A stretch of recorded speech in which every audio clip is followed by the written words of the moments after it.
So you have this great moment on the CMAs, and God, you had to be high coming off of that. Y'all did a Yeah. great job.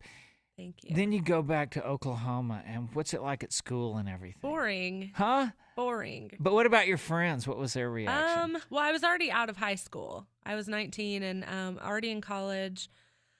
So I mean, I know my then boyfriend, now husband, he was a bartender at the time, and he literally, everyone was like, no, he shut down the bar. He was like, if you need something, get it now, because this bar is gonna, like, you can't order anything. Don't talk to me.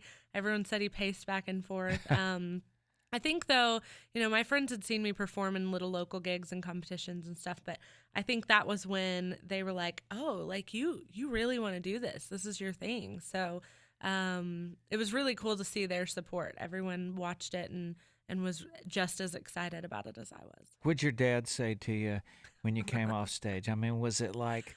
Well, I couldn't get him to stay on his X. We started out on X's, and he was like, if He's you never lose, been very well behaved, No, he's not. He's ornery.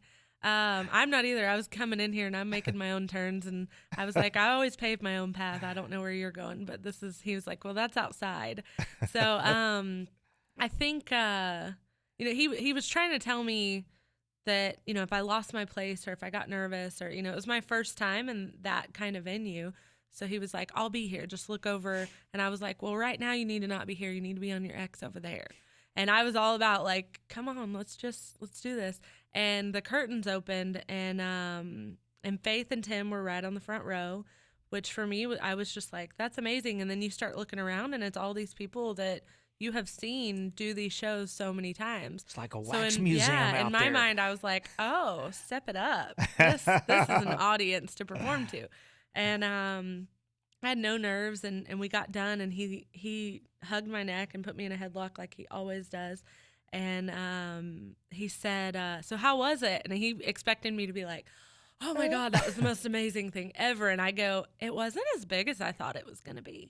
And he was like, you just got to perform on the CMAs and that's your comment. But, to me, when you're watching it on TV, it's huge. You think this venue is humongous. And at the time it was a really small, quaint venue. And so I was just like, I expected it to be bigger, but it was one of the pinnacles. It was just amazing to be able to perform and do it without screwing up and without getting nervous. And it was, I definitely, that's definitely the turning point for me, where I was like, not only is this like what I want to do, this is what I'm gonna do. I'll be back on that stage soon.